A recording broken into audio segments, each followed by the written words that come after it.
Bonjour mes délicieux co-créateurs, c'est Lilou. Je suis à Paris avec deux délicieux co-créateurs que j'avais rencontrés l'année dernière au Salon Zen, Mathieu et Antoine, frères jumeaux. Bonjour. Bonjour. C'est un plaisir de vous retrouver devant la caméra. Ça fait 1 an à peu près que je vais faire cette interview, mais comme on est tous les trois des petites abeilles et qu'on voyage énormément, et vous en plein développement de technologie pour le iPhone 6, parce que là on va quand même parler d'une technologie que vous avez développée, que j'utilise d'ailleurs, mais enfin ça s'appelle PhaseUp, c'est ça, hein? Exactement. Alors vous avez développé, c'est un espèce. Alors on va parler des ondes électromagnétiques, de pourquoi tout ça est important, ce que le téléphone finalement dégage et quelles sont les solutions, parce que vous avez apporté une solution. Moi au début, je dois vous dire que ce genre de truc, on se demande si ça marche vraiment. Et je suis sûre que on vous l'a fait souvent. Et c'est un peu ça qui m'avait retenu au début. Alors je sais que vous faites des tests et vous avez vraiment voulu poser tout ça scientifiquement, hein. Donc ça a été, ça fait longtemps que vous avez commencé ce processus et que vous avez eu cette idée. Comment tout a démarré en fait? Bah, c'est vrai que c'est une, J'en ai des questions, hein, je sais, Ah ouais, c'est avec un plaisir. bouquet de fleurs. Bah, c'est une aventure qui bientôt va nous amener à 15 ans de travail. Donc au début des années 2000, nous avions vu un embryon de ce type de technologie qui à l'époque ne fonctionnait pas ou en tout cas n'apportait pas la preuve du fonctionnement. Et donc ça a été des années de maturation, de recherche, de travail, également de suivi de l'évolution des téléphones mobiles qui ont eux-mêmes énormément évolué puisqu'on avait au début des antennes externes, on est passé sur du format smartphone, plus grand, plus plat, avec des antennes internes en bas du téléphone. Et donc, du coup, on a dû sans cesse adapter nos étapes de recherche-développement pour arriver à un produit réellement abouti qui puisse être pérenne, être aussi compatible avec la plupart des smartphones du marché, ce qui était une vraie difficulté. Donc, on a eu à la fois un long moment d'approche et de travail pour élaborer quelque chose qui marche, et ensuite quelque chose qui est fonctionnel et en rapport avec les technologies du présent et, j'espère, les technologies du futur. C'est ça, vous vous arrêtez pas en fait, parce que c'est vrai qu'à la vitesse de développement des téléphones portables et de l'évolution, j'espère que vous avez des enquêteurs, enfin des personnes qui vérifient comment on appelle ça, des oreilles, hein, pour voir ce qui se passe au niveau de la technologie avant l'heure même. Exactement, il faut effectivement faire une grosse veille pour savoir ce qui se passe, sachant que finalement la technologie depuis les dernières années a beaucoup plus évolué au niveau des logiciels, au niveau des formats, des applications, que de la technologie en elle-même, puisque on a eu la 2G qui a duré très longtemps, la 3G que tout le monde a connue au milieu des années 2000, maintenant la 4G, donc il y a l'évolution des réseaux auxquels on doit aussi s'adapter, mais finalement sur les smartphones, depuis l'iPhone, le premier iPhone qui a un petit peu lancé la mode des smartphones, on est sur un format justement un petit peu standard. On a toujours beaucoup de modèles de mobile, mais on arrive sur un format de mobile qui est assez standardisé finalement. Donc finalement, ça a été plus compliqué avant qu'aujourd'hui de pouvoir faire évoluer la technologie en fonction des évolutions de la téléphonie mobile. Alors moi, ce qui m'intéresse de comprendre, c'est comment, pourquoi on colle cette espèce de labyrinthe derrière le téléphone, hein, et que d'un seul coup, ça permettrait de moins recevoir d'ondes, parce qu'il y a quand même un vrai effet négatif, hein, de ces ondes de téléphone. C'est ça, c'est au niveau de la donnée, du téléphone data, comme on dit en anglais, du Internet, qui est plus néfaste que la voix. Comment ça se passe? Alors en fait, le plus néfaste, en fait, c'est la proximité des ondes électromagnétiques avec le corps, la tête et le corps. La data, par définition, s'utilise dans la main. Donc on est quand même à distance du corps et il n'y a pas d'organe vital à proximité, comme c'est le cas quand on l'utilise collé à l'oreille. Donc ce qui est le plus sensible, c'est lorsque l'on passe des appels voix, qu'ils soient d'ailleurs en 2G ou en 3G. La 4G, pour l'instant, en tout cas en France, ne gère pas le protocole de la voix, donc on l'utilise exclusivement en données. Et c'est vrai que ce sont des ondes d'assez haute fréquence et que la meilleure sécurité, en tout cas en attendant d'avoir des dispositifs comme celui qu'on propose aujourd'hui efficaces, c'est d'éloigner le plus possible le téléphone de soi. Et surtout quand on passe le coup de fil, hein, c'est à ce moment-là quand ça cherche. Oui. Exactement. Au moment où en fait on émet ou on reçoit un appel, le téléphone va augmenter sa puissance pour connecter l'antenne relais. Et donc c'est à ce moment-là qu'on reçoit le plus d'énergie. Ça, c'était surtout valable pour les technologies de la 2G avant. La 3G a amélioré la régulation des ondes par rapport aux antennes. Donc c'est un peu moins vrai pour la 3G, même si c'est vrai que c'est toujours en début de conversation qu'il y a un petit pic d'émission d'ondes qui se stabilise mieux après, mais ce qui n'est pas le cas sur la 2G qui est encore aujourd'hui beaucoup utilisée. Même si on a marqué 3G sur son téléphone, il est très fréquent que les appels soient basculés en 2G, et la 2G rayonne beaucoup plus fort, à des niveaux de rayonnement beaucoup plus forts, et c'est une ancienne technologie qui régule mal sa puissance. Et c'est justement l'objectif du patch Phase-Up, c'est de réguler la puissance du téléphone mobile afin de permettre la communication avec les antennes, mais tout en exposant les personnes le plus faiblement possible, c'est-à-dire d'utiliser la quantité d'énergie du téléphone minimale pour communiquer, nécessaire pour communiquer, et qui permet de limiter l'exposition des gens. On se demande justement sur... là, il y a un iPhone 6. On se demande si c'est... parce qu'il passe en 4G, lui. On se demande si, en fait, sur quand on est en 4G comme ça, ou sur les nouvelles technologies, si ça va être encore pire qu'avant, ou ça évolue dans quel sens au niveau des ondes néfastes? Alors, au niveau des ondes néfastes, bon, il y a pas mal d'études qui ont été publiées depuis de nombreuses années qui tendent à montrer des risques, des dommages sur le corps, sur l'ADN, sur différents problèmes de santé. On étudie principalement le cancer. Donc, le problème, c'est que le cancer, bon, c'est comme un petit peu le tabac, l'amiante, etc. C'est du très, très long terme. Donc, il va être très difficile à court terme de démontrer quels sont la réalité des effets négatifs du téléphone. C'est en ce sens, on a fait, nous, un test consommateur extrêmement éloquent. On va en parler juste après, qui est très intéressant. Au niveau des fréquences de téléphonie mobile, donc celles qui ont été étudiées principalement pour l'instant, c'est la 2G et la 3G, puisque ce sont des technologies plus anciennes. Au niveau de la 4G, elle est trop récente pour qu'il y ait déjà eu des études dessus. Alors, ce qu'il faut savoir, c'est que sur la 4G, ce n'est pas les mêmes modulations de fréquences. Il y a, un éventail de fréquences qui est beaucoup plus large. Par exemple, en France, ça va du 800 jusqu'au 2600 MHz. En passant par le 1800. Dans d'autres pays, il y a des fréquences qui sont encore plus basses également. Donc on est sur des fréquences, vraiment un spectre de largeur de bande qui est très large. Donc il faut après être capable de dissocier l'exposition sur telle ou telle fréquence. Donc c'est un travail scientifique qui est extrêmement complexe et très très difficile à mettre en œuvre. Et c'est d'ailleurs aussi pour ça aujourd'hui qu'il y a autant de polémiques et de difficultés à connaître la vérité sur cette problématique sanitaire. Et puis, moi, j'ajouterais aussi que ce qui rend difficile la recherche par rapport à l'exposition au champ électromagnétique des téléphones portables, c'est qu'un téléphone va utiliser les différentes fréquences existantes, la 2G, la 3G pour ce qui est des appels voix, donc quand on l'a à l'oreille, que le consommateur n'a pas de visibilité sur le réseau qu'il utilise réellement. Donc il ne sait pas s'il est en 2G, il ne sait pas s'il est en 3G. Et ce qui est très important de savoir, c'est que plus les barrettes réseau du téléphone sont faibles, plus le téléphone émet fort. Et c'est d'ailleurs l'une des recommandations d'usage des opérateurs, de toutes les instances sanitaires, c'est de dire ne téléphonez pas quand vous êtes dans des mauvaises zones de réception. Ce qui est le cas du train, le parking, l'ascenseur, toutes ces zones où vous avez soit un basculement rapide d'une antenne relais vers une autre, soit vous avez tout simplement une mauvaise couverture réseau. Et c'est vrai qu'un utilisateur qui utiliserait son téléphone en permanence avec 5 barres de réseau serait 1000 fois moins exposé que quelqu'un qui l'utiliserait avec une barre de réseau. Et donc forcément, sur les dommages corporels potentiels, ça fait une différence qui est énorme. Quand vous étudiez une grande population, qui est quand même une population qui compte plus de 6 milliards d'utilisateurs de mobiles dans le monde, un chiffre aussi qui fait peur, c'est qu'il y a plus de téléphones mobiles dans le monde que de brosses à dents. C'est assez intéressant. Et du coup, vous avez des disparités et des possibilités tellement incroyables aussi par rapport à la résistance individuelle de chaque personne. C'est vrai que c'est un phénomène qui est très difficile à analyser. On démarre où ce genre de recherche? Parce que vous avez depuis 2001, c'est ça, commencé ces recherches, vous êtes intéressé à cette technologie, vous l'avez même améliorée. Ça vient des États-Unis? Non, alors ça vient de France. Il y a des technologies, ça vient essentiellement de France, d'Allemagne, de Suisse, pour la plupart des produits qui existent sur le marché. Et c'est vrai que, pour revenir finalement à ta première question au départ, de dire « Ah, ce produit interpelle, on ne sait pas si ça fonctionne », effectivement, c'est aussi de là que ça vient. C'est-à-dire depuis le début des années 2000, on a vu plein de produits, notamment sur les salons, etc., qui prétendaient réduire, si ce n'est réduire l'exposition aux ondes, protéger les personnes sur un plan même biologique, biophysique, bioénergétique, etc. Tous ces produits qui prétendaient donc protéger les gens n'apportaient aucune garantie scientifique, aucune étude sérieuse permettant de dire que c'est prouvé scientifiquement. Et au-delà même d'avoir des tests scientifiques pour le démontrer, il n'y avait pas non plus une masse de consommateurs. Pourtant, ces produits sont quand même vendus dans des quantités assez importantes. Il n'y a pas eu de communauté de consommateurs qui ont dit bah, « nous, on l'a testé, ça marche ». On a constaté montré que sur certains troubles, les maux de tête, la fatigue, le sommeil, etc., il y avait une efficacité. Donc, c'est très vite, et puis il y avait peu de professionnalisme.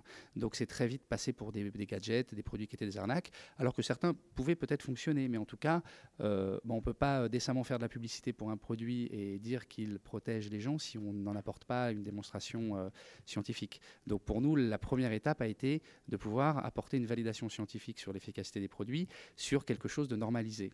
Et donc, c'est là où on en vient aux mesures de DAS, donc le DAS, le débit d'absorption spécifique, que tu dois connaître, que tu as dû voir marqué sur les publicités. Non, tu connais pas? Non. Je crois qu'on est plein à pas du tout connaître. Ben, c'est très marrant parce que justement, le DAS... J'utilise pourtant le téléphone, hein, mais je crois qu'on n'est pas du tout assez renseigné sur la question. Si on connaissait l'impact, je crois que... Disons que sur le DAS, en fait, c'était quand même une mesure importante du gouvernement, puisqu'il y a des lois qui ont été votées pour afficher le DAS de manière très visible sur les points de vente, dans les notices des téléphones, faire des vraies campagnes de prévention sur ce qu'est l'indice DAS, puisqu'aujourd'hui, les autorités recommandent aux utilisateurs d'acheter des téléphones portables qui ont un DAS plus faible par rapport aux téléphones qui ont un DAS plus élevé. Et donc, c'est une mesure qui, normalement, devrait être connue de tous, puisque c'est vraiment une mesure du principe de précaution et un encadrement des valeurs limites d'exposition des personnes. Et tu vois, pourtant, toi, tu utilises beaucoup la technologie, tu as ces branches, etc. Tu ne connais pas le DAS. Les médecins non plus ne le connaissent pas. Et effectivement, même dans les magasins de téléphonie mobile, la plupart des vendeurs ne connaissent pas non plus la signification de cet indice. Donc, il y a un vrai gap entre, en fait, ce que veulent faire les autorités au niveau de la prévention et la réalité du message qui passe sur le terrain. Ça me rappelle un peu, je t'interromps, mais les logements où on montre la consommation d'énergie et maintenant on a automatiquement cette espèce de petit symbole. C'est vrai qu'on ne voit pas ça sur un téléphone, l'impact néfaste. Il faudrait qu'il y ait ça obligatoirement, ou comme pour les paquets de cigarettes où c'est marqué la fumée tue. Enfin, il manque vraiment une réglementation. Et donc, effectivement, cette norme du DAS qui est donc venue limiter l'exposition des personnes vis-à-vis de leur téléphone portable est une norme internationale. Et donc, nous, notre premier chantier scientifique, ça a été de démontrer qu'on réduisait déjà l'exposition des personnes et donc le niveau de radiation des téléphones sur cette norme internationale. Donc on a fait des tests en laboratoire accrédités en France. Il y a très peu de laboratoires qui sont accrédités pour ce genre de mesures. Et donc on a fait un certain nombre de mesures sur tous les téléphones portables qu'on propose avec notre offre et sur toutes les bandes de fréquences pour bien montrer que on réduit clairement, puisque le DAS en fait c'est tout simplement l'absorption d'ondes des personnes. Lorsque vous utilisez un téléphone, ce n'est pas le rayonnement du téléphone, c'est la quantité d'énergie qu'on va absorber, tout simplement. Qui est finalement lié au rayonnement du téléphone. Qui est lié au rayonnement du téléphone. On voit qu'ils sont jumeaux. Ça communique super bien. Mais c'est vraiment la quantité d'énergie qu'on absorbe. Et donc nous, on réduit de manière très importante la quantité d'énergie qu'on absorbe quand on téléphone. Donc ça, c'était la première étape. C'était de valider, sur un point de vue normatif international, le fait que voilà, on respecte les normes internationales. Et après, dans un deuxième temps, ce qui est très important, c'est justement que le scepticisme dont tu parles et le fait de dire est-ce qu'effectivement ça marche ou pas, c'est une vraie question parce qu'au-delà du DAS, donc sur lesquels on a vraiment une validation qui est très forte, mais tu ne connais pas le DAS et la majorité des gens ne connaissent pas le DAS. Et je dirais aussi que le DAS est abstrait, tout comme les ondes électromagnétiques qu'on ne voit pas, et tout comme une protection qui aussi prétend protéger les gens. Oui, donc c'est un vrai dilemme, de le prouver, de le montrer, parce que c'est éduquer en fait, c'est ça hein, le mot. Exactement. Et donc, du coup, même avec des tests de DAS très performants, ça reste abstrait, effectivement, comme le disait Mathieu, pour les gens. Ils ne connaissent pas cette norme, ils ne savent pas ce qu'elle renferme, etc.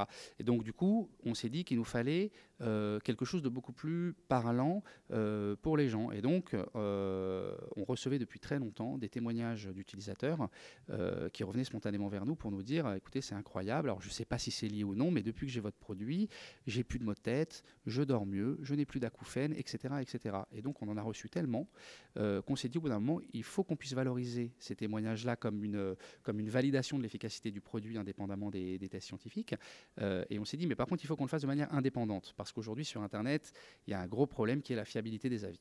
Tout le monde écrit n'importe quoi, votre concurrent écrit que vous êtes un mauvais produit, vos amis écrivent que vous êtes un bon produit, donc c'est très difficile de se faire un avis. Et on a une chance, c'est qu'en France, il y a une norme unique au monde qui a été créée l'année dernière par l'AFNOR, qui est une norme sur les avis consommateurs. Ça existe nulle part ailleurs, et donc c'est une norme qui définit un certain nombre d'actions et de règles à respecter, qui permettent de garantir la fiabilité et la réalité des avis consommateurs. Donc on est passé par une société indépendante qui s'appelle Testetou.com, qui réalise justement des tests consommateurs pour plein de grandes marques. Et donc on s'est rapproché d'eux pour leur dire, voilà, on voudrait que vous réalisiez un test consommateur sur 1000 personnes avec le produit Phase Up. Donc vous allez, dans votre base, ils ont plus de 200 000 personnes dans leur base, vous allez sélectionner 1000 personnes qui utilisent un téléphone portable compatible avec notre gamme. Donc il y en a quand même 38 aujourd'hui parmi les modèles les plus vendus sur le marché. Vous allez leur faire remplir un questionnaire pour leur demander combien de temps ils téléphonent par jour, et s'ils ressentent des gênes, des maux de tête, des acouphènes, des troubles du sommeil, s'ils dorment avec leur portable allumé à côté ou sous l'oreiller, comme 70% des gens, s'ils ressentent des picotements, s'ils ont des crises d'épilepsie. Et donc, ils ont fait un recrutement. Et donc, ils ont sélectionné 1000 personnes qui téléphonaient au moins une demi-heure par jour, et certains jusqu'à plus de 2 heures, voire 4-5 heures, et qui avaient des gènes régulières, au moins une gêne régulière, que ce soit maux de tête, acouphènes, épilepsie, etc. Et donc, ils ont reçu des produits, et ils ont eu 1 mois pour écrire librement. Donc, nous, on n'avait aucun droit de regard ni de modération sur les avis qui étaient publiés et collectés. Et donc, ils ont récupéré 700 avis. Incroyable au niveau du ressenti des gens, puisque plus de 90% des gens, ou plus de 85% des gens, ne ressentaient plus du tout, ou presque plus, de maux de tête, d'acouphènes. Les épileptiques n'avaient plus de crise d'épilepsie, etc. Et ça s'est vérifié sur un panel donc, de gens quand même assez important, avec un taux de réussite phénoménal. Et c'est plus là-dedans. C'est plus placebo. Alors oui, c'est plus placebo. Donc nos détracteurs, évidemment, diront que c'est placebo. Il y a quand même une petite anecdote assez originale. C'est une femme qui a testé le produit et qui, en fait, l'a collé sans le dire à son mari sur son téléphone portable. Et ils se plaignaient justement les deux de très mal dormir, donc les deux téléphones sur la table de nuit. Elle a équipé les portables, son mari ne le savait pas. Et au bout de plusieurs jours, elle lui a demandé s'il dormait mieux. Et effectivement, il s'est rendu compte, c'est vrai que depuis quelques jours, je dors très bien. Et elle lui a dévoilé Phase Up collé derrière son mobile. Oui, donc l'impact, c'est direct. Ce qui est rigolo, c'est qu'on a une personne qui a fait pour nous une sorte de test qu'on appelle en double aveugle en fait, au milieu médical, où vous ne savez pas que vous utilisez un produit pour justement évacuer l'effet placebo. À la différence que finalement l'effet placebo peut avoir une forme de réalité, mais lorsque vous avez 90% de réussite sur cette population, on ne peut plus être dans le placebo, puisque même aujourd'hui, les placebos les plus puissants qui peuvent exister, même à usage médical, n'ont pas une efficacité de 90%. Ça va être 20%, ça va être 30%, ce qui est déjà une efficacité placebo qui est déjà remarquable. Donc, dès lors qu'on est dans des seuils de réussite comme ça, c'est plus du placebo. Et puis, pour justement confirmer tout ça, on est en train de faire des études cliniques avec des médecins en double aveugle, où justement les patients reçoivent des vrais patchs et des faux patchs pour pouvoir comparer les deux groupes et faire ça vraiment dans un cadre scientifique extrêmement contrôlé et qualitatif. Que vous publiez, où on peut, pour des personnes qui ont envie vraiment, parce qu'en France on adore ça, gratter, aller lire, etc. Vous publiez tout ça? Non, ça très bien. En fait, ce qu'on trouve même très bien, c'est les gens qui ont envie de gratter. Parce que le pire, c'est de dire que ça ne marche pas quand on ne sait même pas comment ça fonctionne et qu'on n'est même pas allé voir les preuves qu'on s'est quand même donné beaucoup de mal à produire pendant toutes ces années. Donc c'est aussi une forme, je pense, d'intelligence que d'aller se renseigner pour savoir de quoi on parle. Et, sur le site, vous avez... C'est disponible sur le site internet, notamment les avis consommateurs qui sont librement consultables. Et c'est vrai que ce qui était très intéressant dans ces avis consommateurs, c'était aussi de démontrer d'une certaine manière que le seul danger n'est pas le risque de cancer à très long terme, mais était déjà la pollution au quotidien, qui peut se traduire même par de l'irritabilité. Il y a un stress cellulaire qui peut s'opérer à cause des ondes électromagnétiques. On a une dame qui remerciait Phase Up et qui disait « toute la famille me remercie ». Parce qu'elle était beaucoup plus agréable, beaucoup moins irritée, et que les impacts finalement sur la vie au quotidien, la vie professionnelle, peut être énorme. En tout cas pour on en reçoit tout le temps, hein, quel que soit. Là, on parle de portable, mais finalement, on est constamment bombardé d'ondes. On peut le mettre aussi en Wi-Fi, mais on reçoit quand même. Ça marche aussi pour ça. Alors, disons que on reçoit beaucoup d'ondes. Sinon, je me colle un truc Phase Up sur la tête. C'est un projet. On va te faire un super chapeau. Non, disons qu'on reçoit beaucoup d'ondes de partout. Le vrai problème du téléphone portable, c'est que la plupart des gens n'utilisent pas le kit oreillette, l'oreillette sans fil, l'oreillette filaire. Et donc, on utilise ça à 1 cm de son cerveau. Le vrai problème, il est là. Et surtout, un téléphone portable, ça rayonne quand même pas mal. Il faut savoir qu'une box Wi-Fi, par exemple, le rayonnement est beaucoup plus faible, aussi bien sur un téléphone mobile que la box en elle-même. Et en général, on dort pas couché dessus. Donc, il y a une question de distance. On est dans des hautes fréquences. Ce qu'il faut savoir, c'est que les hautes fréquences ont une portée très courte. Donc dès lors qu'on utilise un téléphone portable, nous on recommande aux gens d'utiliser leur téléphone portable avec une légère distance au niveau de l'oreille. Le fait de garder 2-3 cm en mettant le son un peu plus fort, on entend très bien et on réduit son exposition déjà par 50. En éloignant ne serait-ce que de quelques centimètres le téléphone. Donc on a tendance à le coller. Hein. Exactement. Mais c'est Et on le colle bien en plus. et on le colle très fort et ça chauffe beaucoup. Et c'est vrai que c'est des petits gestes simples, mais qui déjà réduisent énormément l'exposition. Donc c'est vrai que finalement, c'est aussi la goutte d'eau qui fait déborder le vase. À partir du moment où déjà on n'est plus pollué par son téléphone, qui est la source principale de pollution de sa tête et de son cerveau, ben forcément on va être aussi beaucoup moins sensible aux autres sources environnantes, puisqu'on va moins développer de sensibilité, on va être moins fragile parce qu'on va déjà réduire la source principale de pollution qui est le téléphone portable contre la tête. Et c'est vrai que il y a des efforts qui ont été faits justement pour communiquer sur l'oreillette, pour dire que l'oreillette est un moyen de protection. Le problème de l'oreillette, c'est qu'on ne dit pas assez que lorsque vous utilisez une oreillette, il faut éloigner le téléphone du corps. Parce que le problème, c'est que si on garde le téléphone contre soi, dans sa poche de jean ou dans sa poche de veste, au final, le téléphone, lui, il rayonne toujours. Donc au lieu de rayonner contre sa tête, il rayonne contre son corps. Après, c'est un impact contre la stérilité même, hein, des hommes, hein, ceux qui mettent ça.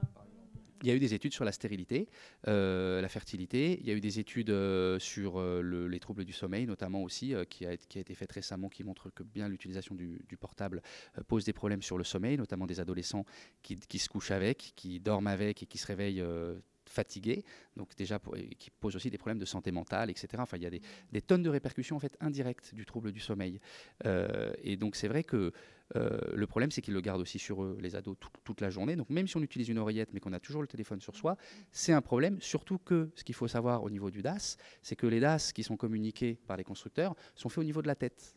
Mais au niveau du corps, il faut savoir que quand on fait les mesures de DAS au niveau du corps, les constructeurs font les mesures à distance du corps.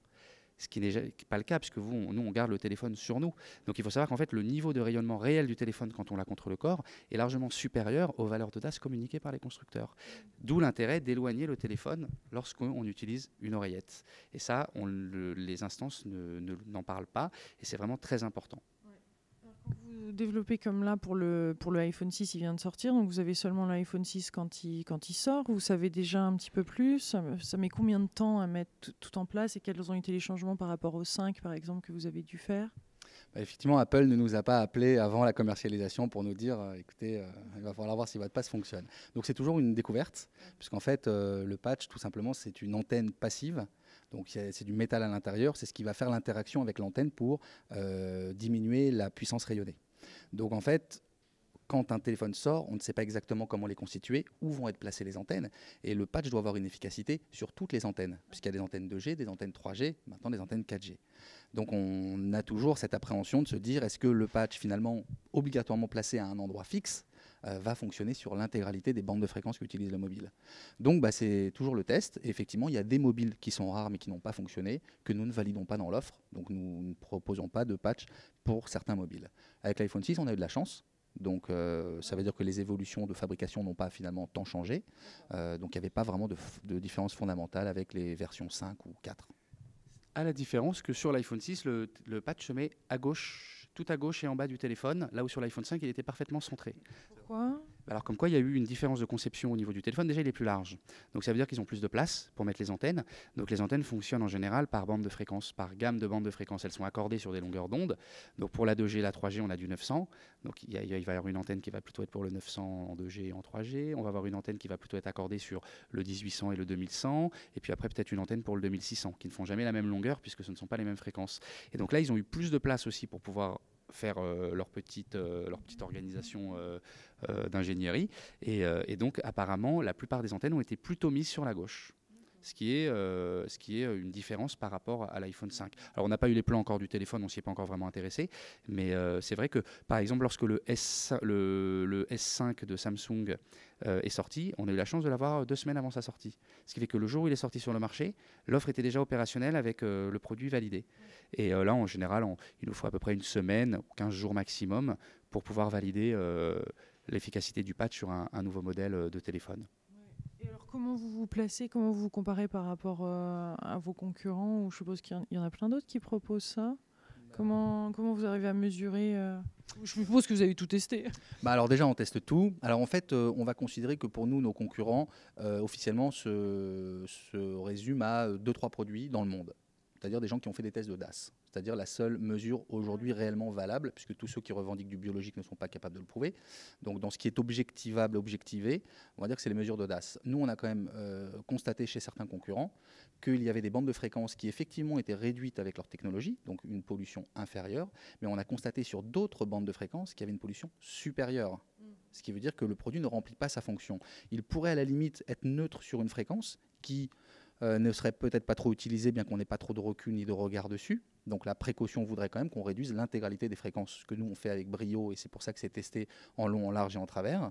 Et puis après, sur l'aspect test consommateur, aucun produit au monde n'a aujourd'hui les avis consommateurs indépendants que nous avons. Alors ça s'installe facilement. C'est la petite boîte là et c'est pour tout le monde et il y a un espèce de truc. Est-ce que alors on commence à mais le temps, c'est vrai qu'on peut en parler des heures de ces sujets-là aussi et c'est passionnant d'en parler. C'est important surtout d'en parler. Donc explique-nous comment ça se passe. Alors, donc justement la particularité aussi de notre système. Donc c'est ça, ça ressemble à ça. La particularité. Petit labyrinthe, hein. Ouais, exactement. On nous a beaucoup dit labyrinthe de Chartres. Et Quoi? alors c'est fait avec de l'argent. C'est de l'argent, c'est une sérigraphie en argent, en encre argent conductrice, avec des matériaux un petit peu techniques, un peu spécifiques, parce que c'est un produit qui est assez compliqué à fabriquer. Et donc la particularité qu'on a aussi, c'est que le produit se positionne à un endroit très spécifique sur chaque téléphone.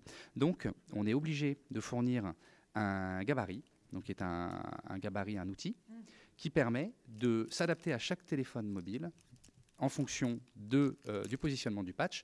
Donc on constitue son propre gabarit qui nous permet du modèle. de le coller exactement au bon endroit. Donc par exemple, sur un iPhone 6, la position de mémoire c'est H2, B8, H2, B8. B8, et ça doit être, je crois, F9, il me semble. Il ne faut pas se planter quand même, il faut faire ça sérieux. Oui, mais c'est bien fait, c'est assez visible. On n'a pas eu il y a eu beaucoup de clients qui l'ont déjà essayé et ils trouvent ça plutôt ludique et très facile à utiliser. Parce qu'en fait, là, on pose le téléphone dessus. Enfin, Exactement. Alors, hop, E10. Ah oui, c'est E10, mais par contre, c'est pas B8, je crois.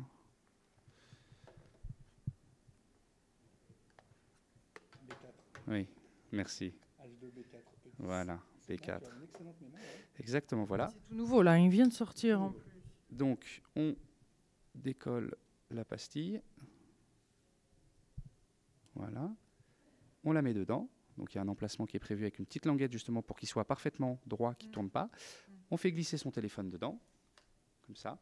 On met une pression derrière, et le produit, automatiquement, se colle à l'endroit, au millimètre près, à l'endroit où les mesures ont été validées en laboratoire pour garantir la protection sur toutes les bandes, y compris les bandes étrangères lorsqu'on voyage. Parce qu'on ne fait pas un produit que pour les Français ou les Européens. Si tu vas aux États-Unis demain, c'est d'autres bandes de fréquences. On te garantit que tu seras également protégé aux États-Unis, ce que ne font pas d'autres produits qui ont fait des valeurs de DAS, parce qu'ils mesurent que les bandes locales de leur pays ou de leur continent, et ils ne garantissent pas que lorsqu'on va voyager, le téléphone va utiliser d'autres antennes. Il va se comporter différemment sur d'autres réseaux, et ils vont pouvoir augmenter le rayonnement. Donc c'est très important, c'est un sujet très sérieux, et c'est pas un gadget. Et malheureusement jusqu'à présent, trop de gens ont pris ça pour justement un coût financier, d'essayer de diffuser un produit comme celui-là sans considérer que c'est un produit de santé et qu'il faut faire très attention avec ça et être très sérieux. Voilà. Même un produit de santé, il faut faire attention à dire ça, non? Disons que quand des milliers de gens nous disent que ça améliore leur bien-être au quotidien, nous, c'est comme ça qu'on en parle et qu'on le ressent. Après, quand il faut faire attention à ce qu'on dit dans le marketing, etc., on fait très attention au message qu'on délivre et tout est étayé. Mais voilà, après, entre nous, pour nous, c'est la santé. On est bien entre nous, puis on diffuse sur Internet quand même. Hein. Entre internautes, c'est très bien. Entre internautes, ouais. Entre co-créateurs, voilà. Et puis si on met une petite housse, il n'y a pas de souci. Alors, il faut surtout mettre une petite housse parce que ça permet de protéger le patch, parce qu'il y a beaucoup de contraintes sur le téléphone. Et donc, le fait de mettre une coque, ça garantit une durée illimitée, une durée de vie illimitée au produit, au patch. Et on parle de combien au niveau du prix? Alors, ça vaut 34,90 € sur notre site internet. Ah ouais, donc c'est pas cher, c'est pas si cher que ça, quoi. Hein, Pour sa santé, c'est pas cher. Ouais. Quand on voit qu'on peut mettre 30 € dans une coque de protection, Oui. en plus c'est fabriqué en Chine, dans des conditions pas terribles, ça vaut $1 à la fabrication. Bon, je pense que c'est plutôt raisonnable. Et sinon, Notre produit est made in France. Tout est fabriqué en France. Il y a des brevets, il y a beaucoup de recherche-développement, beaucoup de tests scientifiques. Il y a un pack famille aussi sur Internet à 99 €. Il y a 4 produits. Et c'est disponible dans pas mal de pharmacies à 29,90 €. Donc il y a moyen d'avoir ça. Ouais. Mais merci beaucoup. J'allais vous appeler Tic et Tac, mais non, c'est Mathieu Antoine, merci. Si tu as des noisettes à nous offrir, on veut bien s'appeler Tic et Tac. Merci beaucoup. Merci à toi, Lilou. Et tu nous en diras des nouvelles quand tu l'auras testé. On va t'en mettre un sur ton téléphone. Et puis, tu vas nous dire ce que tu en penses, puisque tu es une grande consommatrice de téléphone. Et partout dans le monde. Merci beaucoup. Plein de gros bisous, mes délicieux co-créateurs. Merci d'avoir regardé cette vidéo sur PhaseUp. Et c'est bien.